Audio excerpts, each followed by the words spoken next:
All My Children, Verla tangos with Sam. But Opal singing a different tune. Now just what the devil is going on here? And On the Edge of Night. No more secrets. I get to know everything now, right? But will the truth lead Raven into danger? All My Children, On the Edge of Night. Weekdays. Elizabeth Taylor and Richard Burton go public with their private lives as their new play opens in Boston. Then find out what it takes to turn a TV game show into a winner. I am looking for someone who behaves naturally. And get a few witty words from the rage of Saturday night, Joe Piscopo. The big story, Entertainment Tonight. Exciting, thrilling. Tonight at 7:30 following ABC World News Tonight on Channel 7. Card Sharks tomorrow morning at 10:30.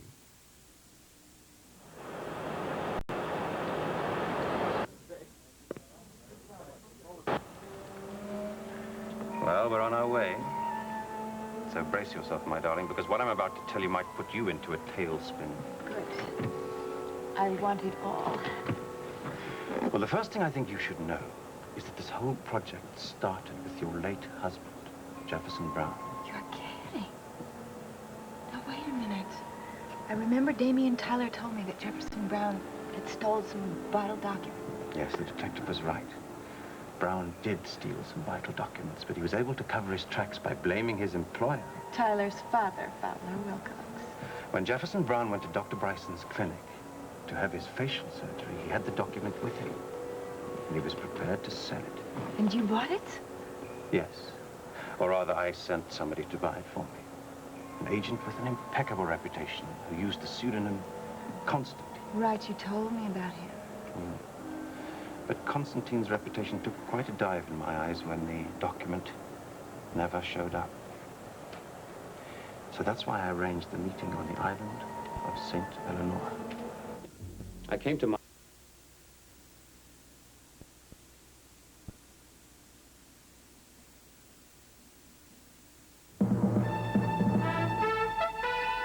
We interrupt our regular program schedule to bring you the following special report from ABC News in Washington. Here is correspondent Barry Seraphin. Good afternoon. President Reagan is about to hold an impromptu news conference at the White House. We now go to the press room at the White House. Gratified by the United States Senate's confirmation today of Ambassador Kenneth Edelman to be director of the Arms Control and Disarmament Agency.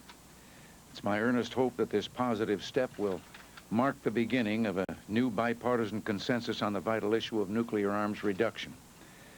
I'm convinced that Kenneth Edelman will prove that the confidence which the Senate has expressed in him today is well-founded. Under his leadership, we can look forward to a reinvigorated arms control and disarmament agency that will make an important contribution to our arms reduction efforts. As we seek equitable and verifiable agreements with the Soviet Union to reduce the arsenals and the risks of war, we will need the advice and support of the Congress. I'm confident that with full consultation with Congress and the development of our arms reduction initiatives, the United States can continue to be a force for genuine peace and progress in the world. And if we're met with reciprocal seriousness of purpose from the Soviet Union, 1983 can be a year of historic importance in securing a more solid and stable peace through arms reductions. Helen? President, are we directly or indirectly supplying, arming, or training any insurgents, Nicaraguan insurgents? And if so, why? We are complying with the law, the Boland Amendment, which is the law. We're complying with that fully.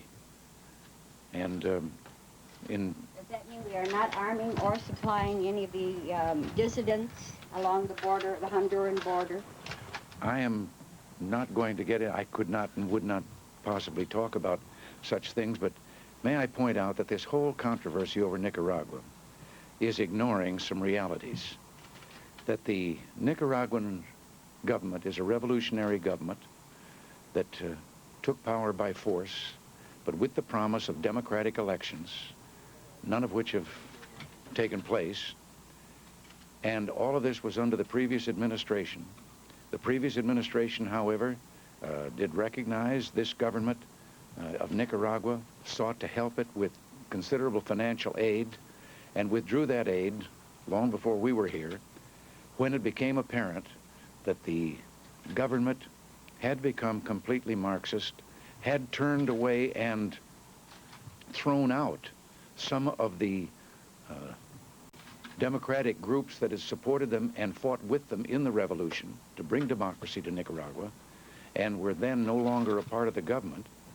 But also the cutoff of funds was because the Nicaraguan government had pledged to the United States that it would not attempt to overthrow any other governments in Central America, particularly El Salvador, by helping the insurgents there, the guerrillas, and they violated that promise, and they are still violating it. And anything that we're doing in that area is simply trying to interdict the supply lines which are supplying the guerrillas in El Salvador. But the picture today is that Nicaragua, with its protests that somehow someone is trying to overthrow them, it, as a revolutionary government, is trying to overthrow the government of a neighboring country, El Salvador, which was a duly elected government and which is going to hold another election before this year is out. Now, but, Mr. President, what is the American public to think if Congressman Boland, who, as you know, is chairman of the House Intelligence Committee, says there's very strong evidence that, that we are violating the law? How do we clear this with the American people? Don't they have a reason if a congressman is saying that we're violating the law? Well, maybe that some of you people misled him. No, but he has access to intelligence information, to administration briefings. What's and going on? I think Secretary Schultz and our security advisor, Judge Clark, have both been talking to him, and you have seen the statement by Barry Goldwater of the Intelligence Committee that is absolutely positive that there is no violation of the law whatsoever. I think that when they pay a little more attention to this, they're going to find out we're not violating the law. Let me do what I promised the other day and start with some of the people in the back of the room here. President, are you willing to say flatly that the United States is not engaging in any activities that a reasonable person could assume would be for the purpose of overthrowing the Nicaraguan government? We are not doing anything to try and overthrow the Nicaraguan government. As a matter of fact, let's put that in perspective for a moment. Nicaragua today has created the biggest military force in all of Central America and large parts of South America. An army of some 25,000 backed by a militia of 50,000, armed with Soviet weapons that consist of heavy-duty tanks, an air force, helicopter gunships, fighter planes, bombers, and so forth, heavy artillery, and a few thousand Mosquito Indians and guerrillas. I don't think it's reasonable to assume that that kind of a force could nurse any ambitions that they can overthrow that government with that great military force. And I think that people should understand some of these things and ask themselves what is the need for them having the biggest army in all of the region. We are cooperating with the other Central American countries in the region to try and bring democracy and peace to Central America. Now, yes, Mr. President, this morning your Assistant Secretary of State for Inter-American Affairs, Mr. Enders, told the House Foreign Affairs Committee that there was a possibility Cuba or the Soviet Union may introduce high-performance aircraft or even Cuban troops into Nicaragua. Do you have any information about any impending possibility of this? And if so, what would be the American response to that move? Well, no, I think I'm not going to answer a hypothetical question with a hypothetical answer. I only know that that possibility does exist because the Soviet Union, by way of Cuba, has been engaged already. May I remind you that at the inauguration of the revolutionary government when it took over, Castro was present and a representative of the Soviet Union, and both of them openly hailed Nicaragua as the first communist country on the mainland of of the Western Hemisphere. Could I ask a domestic No. question? Mr. President? What? Could I ask a question on a domestic issue? Well, we'll get you next. Mr. President, considering what you've just said about Nicaragua and your past statements about how it is a staging area there, doesn't the United States want that government replaced? And is there anything that you feel that we should be doing within the law to have that government in Nicaragua replaced with a democratic one? We, of course, as I said, anything that we're doing is aimed at interdicting these supply lines and stopping this effort to overthrow the El Salvador government. But what I might personally wish, or what our government might wish, still would not justify us violating the law of the land. You're not doing anything to overthrow the government? No, because that would be violating the law. Mr. President, you were successful in your efforts to get a job for Ron Bricker, the bold young man from Pittsburgh who gave you his resume. I understand a lot of other unemployed steel workers are now flooding the White House with requests for help. Are you planning to help get jobs for these other people too? I haven't seen any of those resumes, if they've been sent or anything. I didn't know that. I know there's been talk about up there. If you will remember that day, Mr. Bricker accosted me and handed me his resume and asked me would I show it to anyone if I had the opportunity, that he was seeking work. And I said, yes, I would. I did. He's got a job. Now, I didn't expect that all of the unemployed were suddenly going to ask me to be the employment agency individually for them. I think that'd be impossible. But at any time that I can be in any way of help and lining someone up with an employer who's looking for an employee, of course I'd do it, because I think it's a problem on all our minds. And I think this digresses from your question, but I think we ought to recognize that throughout this country, radio and TV stations that have held jobathons have been successful in getting thousands of people put back to work. There are local groups and committees, including right there in Pittsburgh, that are doing the same thing in an effort to help stimulate and move faster, and they have to do it on the basis of individuals. And we, of course, in our own legislation with the so-called jobs bill, are doing our part here at the government level. But the main way they're going to go back to work is going to be with the recovery of the economy. Now, Bill? Mr. President, Oh, I just recognized Bill. Can I? Thank you so much. Let me ask you this, sir. Do the War Powers Act and the Boland Amendment unduly restrict your authority as the chief executive, and would you like to see something done about it? Helen, I should have listened to you. I think any legislation which restricts the relation, or confines itself to the relationship of a single country, our relationship with a single country, yes, is restrictive on the obligations that the Constitution imposes on the President. All right?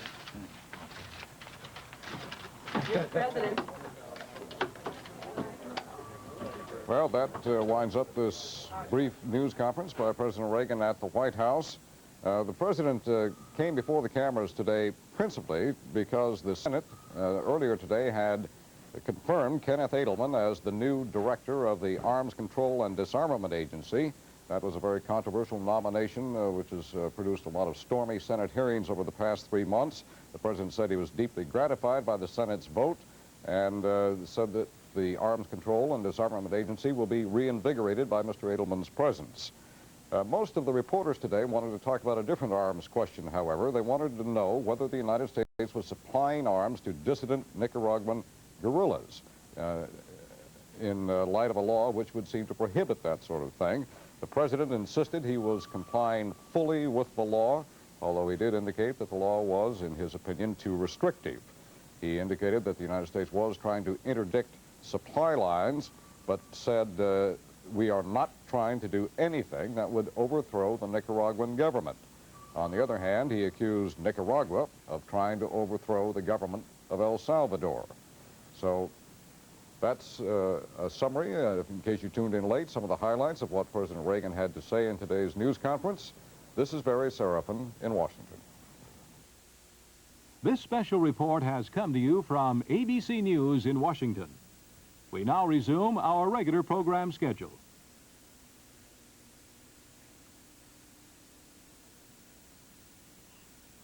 And now we return to the Edge of Night, already in progress. In today's episode, Raven and Ian are on their way to see Harry Lavender in hopes of learning more about Constantine's plans. Camilla and Gavin check out the Help Wanted ads in search of a director's job, and Sky returns as our drama continues.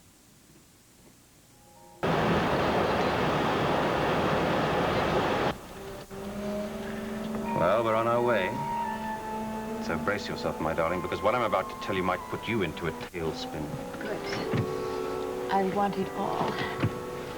Well, the first thing I think you should know is that this whole project started with your late husband, Jefferson Brown. You're kidding. Now, wait a minute. I remember Damien Tyler told me that Jefferson Brown had stolen some vital document. Yes, the detective was right. Brown did steal some vital documents, but he was able to cover his tracks by blaming his employer. Tyler's father, Fowler Wilcox. When Jefferson Brown went to Dr. Bryson's clinic to have his facial surgery, he had the document with him, and he was prepared to sell it. And you bought it? Yes. Or rather, I sent somebody to buy it for me. An agent with an impeccable reputation who used the pseudonym Constantine. Right, you told me about him. But Constantine's reputation took quite a dive in my eyes when the document never showed up. So that's why I arranged the meeting on the island of St. Eleanor. I came to Monticello and put the envelope in a locker in a small private club, the Octavian. Then I mailed you the key. The key never arrived. I sent it to your Monticello address by registered mail, and you signed for it. I even have the return card as proof that it was delivered to the addressee, Ian Devereux. I said the key never arrived. Now what happened to it? Well, that's your problem. Mine is my reputation. So, all I can do is give you this. It's a duplicate of the locker key. You know the rest of the story, Raven. You were there when we opened the locker. That's right. All there was that stupid little laughing toy. Obviously, it was intercepted by somebody. The trick is to find out who. So where are we going now? And who is this person we're going to see? To see Harry. Harry Lavender. He's retired, but he's the one person in the world who knows most about my profession. All he does now is collect information. So he's the man I'm going to see. We're going to see. No more secrets. I get to know everything now, right?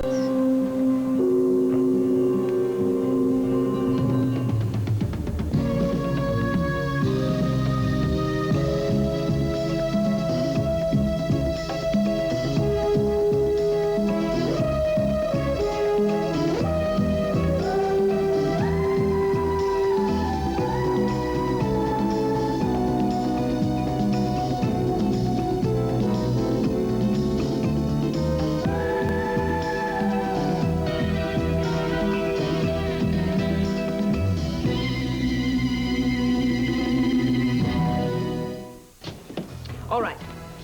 Producer, director needed for Off Broadway. Production scheduled for fall. Share expenses. You know what that means, don't you? They don't have a dime. They're looking for a money man, not a creative talent. Well, it's not that discouraging. All right, here's one. Director, new theater, experienced, work with top theatrical talent. It sounds fine. But what makes you think that my experience is going to interest them? You are so downbeat. All right, here's one. Director wanted for regional theater, tour state. All right, Camilla, what is the point of all this? The point, Gavin, is that I want you to be aware of the job opportunities open for you. Outside of Monticello, you mean? Oh, yes, outside of Monticello. You have to go to a big city to where the jobs are. Well, maybe I ought to pick the city before I pick the job. Well, why didn't you let me do that, since I'll be living there, too? Camilla says the wrong thing. Well, you're taking a lot for granted, aren't you? Oh, you mean you don't want me to go with you? Well, I have news for you, dear. You can't stop me. I'm poor, Camilla. I know damn well that you're not going to go any place where you're going to be starving. You're not the type. Well, you're right, I'm not. I've grown accustomed to, good living, and I don't intend to give it up. Yeah, how? With an unemployed director. What's wrong?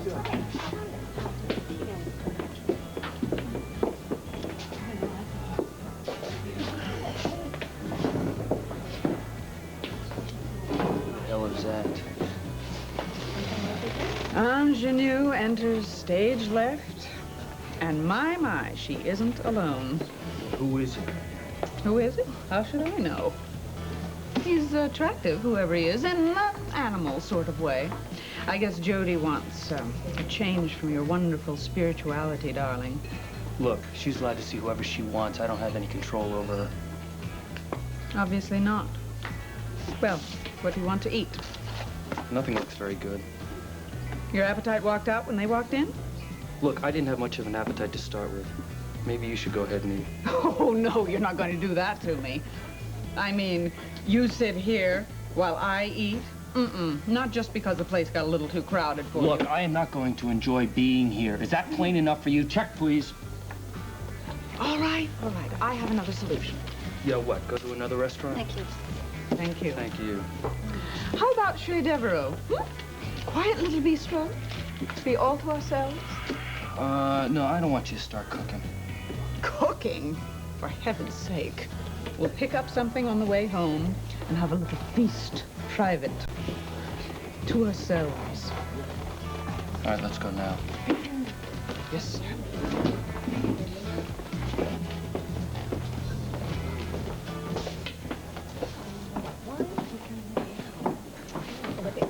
Would you like me to No. So what do you think of this place? Well, you were right, baby. It's different. Ain't nothing to write home about. But it's, Hi, Victoria. Excuse me for this. different. Chief, can I talk to you for a minute? Yeah, I guess. I'm sorry. It's all right. What? Look, I know how you feel about discussing the Nora Fulton No, wait a case. minute. You are the one who has the feelings about the Nora Fulton case, because every time I tell you to stop wasting your time and energies on a closed issue, you go right back into it as you're doing now. So what is your latest theory? A new suspect, somebody who wasn't on our original list. All right, I'm listening. Well, the reason he wasn't on the original list is because we couldn't come up with a motive, but he had a close association with Nora Fulton. Who? Spencer Varney. Is that supposed to make me jump up and down or something? Well, look, they worked together at the Whitney house for a long time. I mean, he was her immediate superior. I thought his title was business manager. Yeah, but look, Whitney sort of let him run the house. And if he worked with her, he must have disliked her. I mean, everybody who came in contact with the woman... Disliking her is not a motive for murder. Okay, try this. Blackmail. Oh, come on. You serious? Look. Nora told Gunther that Spencer would never, ever be able to fire her, and it must have been true, because when she was finally canned, it was Whitney who did it. You saying that she had something on Spencer? Gunther certainly thinks so. He just doesn't know what. Well, how can you buy what Gunther says? We know he doesn't like Spencer. Yeah, well, he's got no reason to lie. He doesn't need an alibi. He's completely off the hook. And there is something else. What? Remember that guy, Parrish, who tried to bump Whitney off? Of course I do. He almost turned me into a frozen copsicle. Okay, you remember that case was about certain executives in a Whitney company taking certain illegal bribes? Yes. All right. I see what you're getting at now. You think that maybe Nora Fulton snooped out something about Spencer and she's blackmailing with that? Certainly would have been just her style. I mean, she was in everybody else's business. I think you maybe have something here. All right, we've got to talk to Spencer. You take care of that. I got to talk to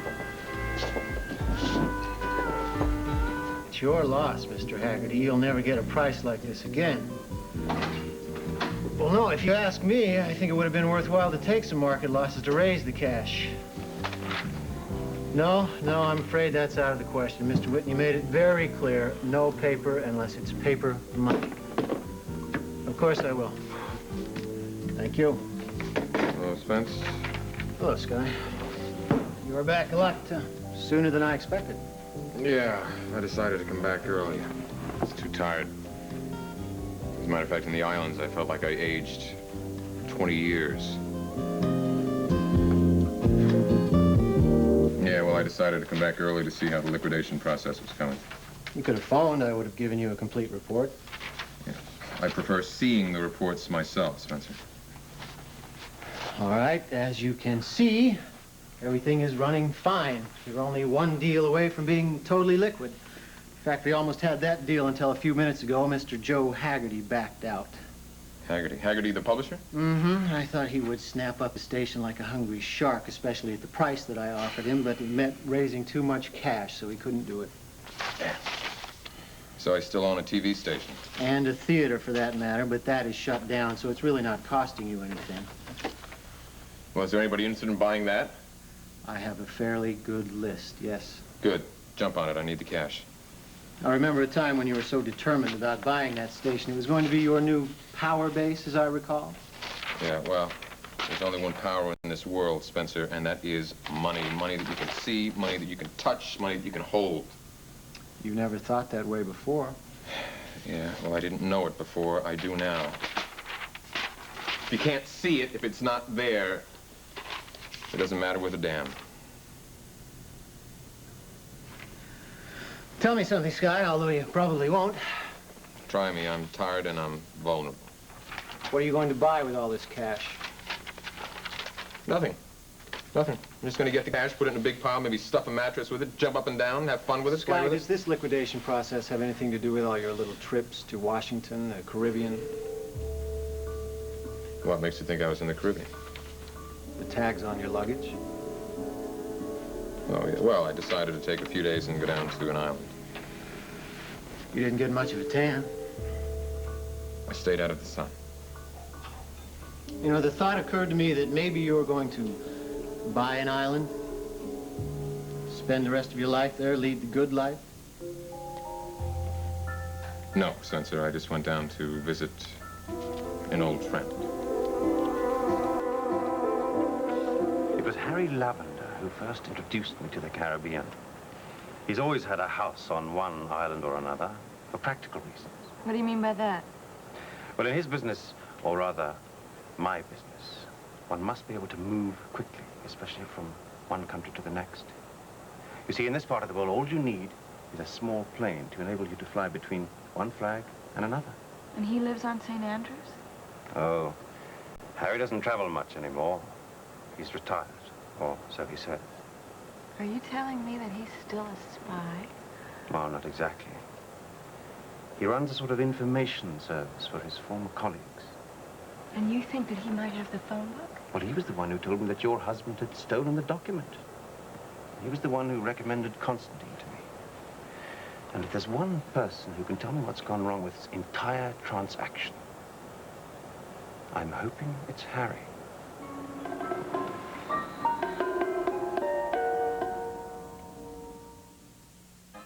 One more stretch and I'll drop. Beauty knows no pain. Here. What'd you do to this towel? Just washed it. Why? Smells so fresh. What'd you use? Something new. A liquid softener? Nope. A tossing sheet? Come on, everybody knows only a fabric softener gets a towel soft and fresh. So what'd you add? I didn't add anything. New Bowl 3 did. We added more fabric softener freshness. So now you get cleaning, softening, and static control. Plus more fabric softener freshness, all in one box. New Bowl 3. I thought you were pulling my leg. That's why we do aerobics. Oh, very good. New Bowl 3 Detergent Plus Fabric Softener. Now with more fabric softener freshness. Who can resist a finger full of frosting? Now Duncan Hines introduces the first two-finger frosting. Two-finger frosting from Duncan Hines. Tastes even better on your cake. Try new Duncan Hines Creamy Frosting. It's two-finger good. Raise your hand. You got it. Raise your hand. You know it. You feel confident, secure. Raise your hand. You feel dry now. Raise your hand. You know why now. Raise your hand if you're sure. You've got it. That sure, secure, confident feeling. Because each Sure gives you enough protection to help feel dry all day. Confident, confident, dry and secure. Raise your hand if you're sure. You know, Jody, I really appreciate what you're doing. What's that? Bring me to a place like where your friends hang out. Oh, I'm just sorry none of them are here tonight. What about those people that left when we were coming in? I saw the way that dude looked at you. Really? I didn't notice. Sure you did, baby. He looked like he knew you real good and like he wanted to even get to know you better, huh?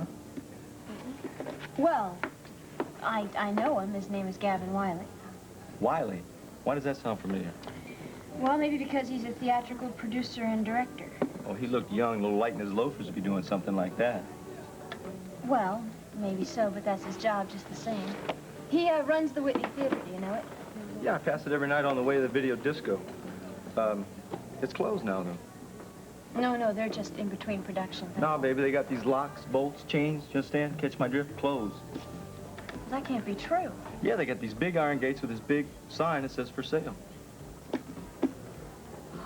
Poor Gavin must... Go on, girl, poor Gavin must what? Nothing, I just, I'm sorry to hear that because I think this town needs a theater. Oh, and poor Gavin needs a job, right? Preacher, why are we talking about him? Hey, I got eyes and I got feelings, baby. And I know that dude was something big time to you at one time, right? Yes, I used to date Gavin for a while. Yeah, well, what about now? No, I don't see him anymore. He has other interests. Well, that's it. What about you? Well, I'm here with somebody else, aren't I?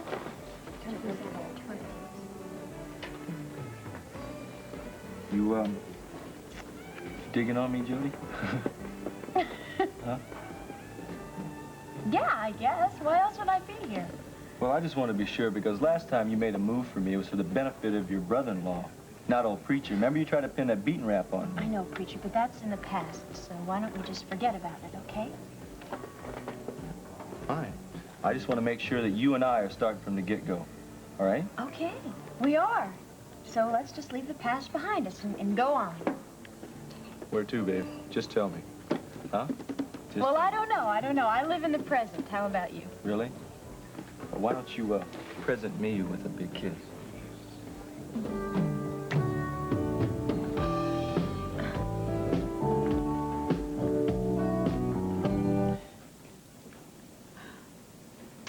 Your appetite is not much better than it was at the rock garden. I must have had a late lunch. You had no lunch, darling, remember? I was with you. Must have been breakfast then. You know, I woke up this morning, realized I didn't have to go to work. All I had to do today was eat. Boredom is good for the appetite. Just as remorse is good for a diet. Remorse? You know, that sad, empty feeling you get when you think back on what might have been. I think that's what you were feeling, tonight with Jody. Well, no. That's not the right word about what I was feeling. I'm just not used to seeing Jody out with another guy. Gavin, have you ever realized that Jody might feel the same way about you? Shoot. Excuse me. Hello. Camilla? It's Patricia. Hello, Patricia. How are you? Oh, fine. I'm so glad you're at home.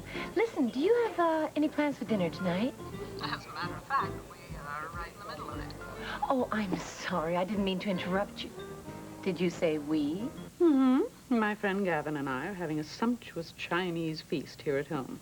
Oh, well, I was hoping that you could join me. I'm at a restaurant called Antony's. Listen, maybe you and your friend could join me for dessert and coffee. I don't think that would be very practical, Patricia. Thank you, though. Oh, Camilla, I'd really love to see you again. Why don't you ask Gavin? Gavin is exhausted. You know, Camilla, I get the feeling that you're not very interested in my overtures of friendship. I am trying, you know. It's not that, Patricia. It's just that I have this phobia against threesomes. Who said it was going to be a threesome? It's not. I have someone joining me here very shortly. Oh, really? I didn't realize you had any friends left here. Oh, I didn't mean that the way it sounded.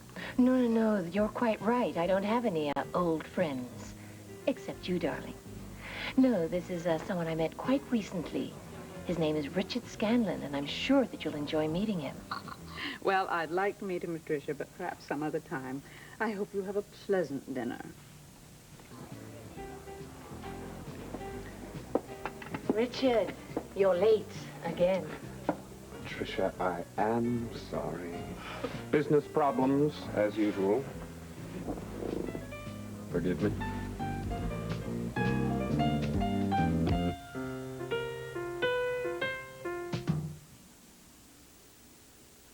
as soft as I can be is important to me.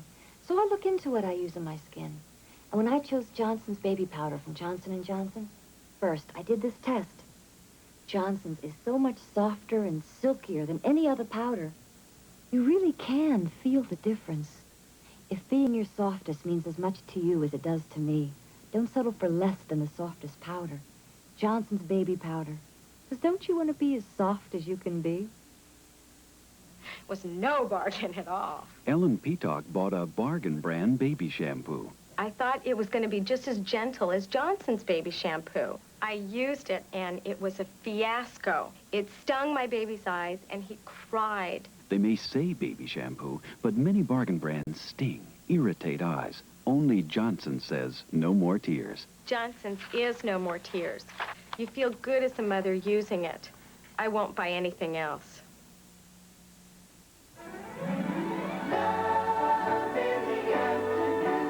On Ryan's Home. I love you.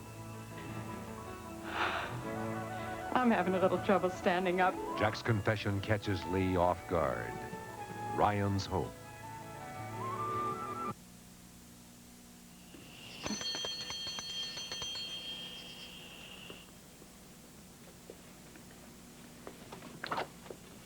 Good evening. Hello, Mr. and Mrs. Devereux, to see Mr. Lavender. He's expecting us. Yes, sir. Please come in. Thank you. Well, this is cozy. It looks more like England than it does the Caribbean. Well, St. Andrews is British, and you know the British, they like to bring a bit of England with them wherever they go. I'll inform Mr. Lavender that you have arrived. Thank you. Still seems strange seeing a fireplace, but then I guess it must get cool here at night.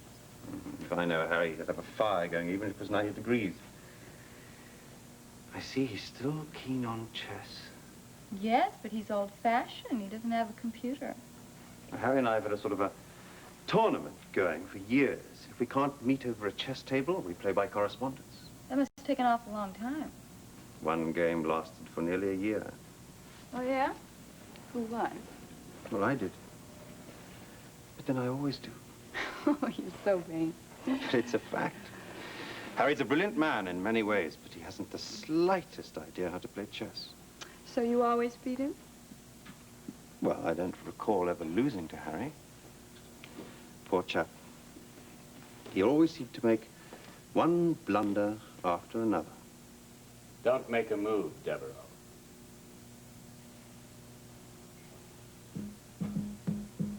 Not until I move first. Knight to King Bishop 3. There. Are you ready to play?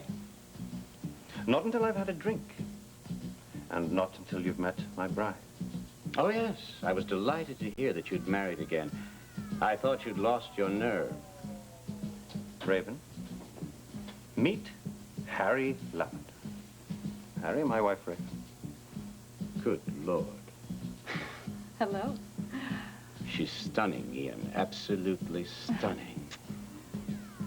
Oh, I'm so sorry. I didn't mean to speak as if you weren't here. It's just that I can hardly believe you are. You're like one of those visions I conjure up out of the flames when I'm sitting here staring into the fireplace. My. Ian, you didn't tell me that Mr. Lavender made such lovely speeches. Well, Harry is a man of rare talent. And you, Ian, are a man of rare good fortune. Oh, yes. I agree. How could I possibly refuse you anything with such a beautiful creature about? Well, I'm very glad to hear it. So smile, Raven. And ask the nice man where I can put my hands on the phone.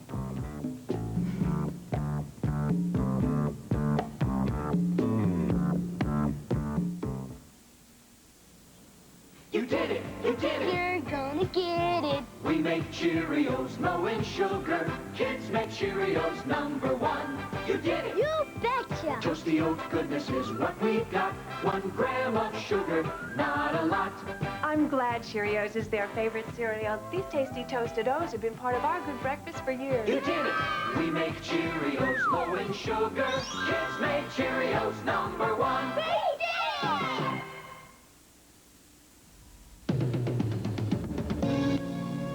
This is David Hartman. Tomorrow on Good Morning America, Treasury Secretary Donald Reagan, Bess Armstrong, and Bob Hope. Next week, Linda Evans and John Forsythe, plus country music's Alabama on Good Morning America.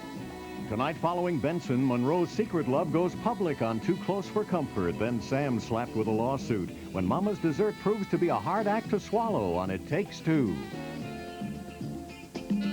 I'm Hugh Downs, and tonight on 2020, coping with the ultimate loss. Widows and widowers tell you how. Plus, could this little sponge revolutionize birth control? Will it really work for you? And my profile of country superstar Ronnie Millsap on 2020 tonight. Macy's sales managers are working overtime, bringing you savings throughout the store. Fashion, electronics, bedding, carpeting, housewares, and more. Macy's Sales Managers Days, now through Saturday. Good afternoon, I'm Ernie Anastas. Coming up today at 5 o'clock, even in the middle of the controversy over his selection, Robert Wagner is moving into the job of New York's public school chancellor. We'll have that report for you, and we'll also have this. The telephone company trying to disconnect Brooklyn, Queens, and Staten Island? I'm Doris McMillan. I'll have the story. Also, mothers, modern mothers, how they're different from their moms. We'll tell you about that, and gourmet Bert Wolf with an unusual dessert recipe at 5 o'clock. What's the courageous story behind Katharine Hepburn's secret battle to walk again? Inquiring minds want to know.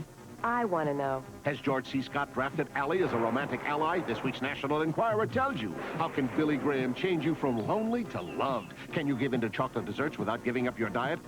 It's in the Enquirer. How is Elvis's ghost brightening spirits in Graceland? Find out in the Enquirer. Over 100 features for people with inquiring minds. Like me. Thursday, Benson's sailing on a 1-hour special cruise. Who's your favorite pirate, Benson? Willie Stargell. And it's mutiny on the bow. Then, the girl's new roommate's too close for comfort. You're man. Then, He's choking. Mama's new dessert is a killer. Problem with the nut balls? It takes two. Then, blind country superstar Ronnie Millsap, this week on 2020. Tonight. Oh,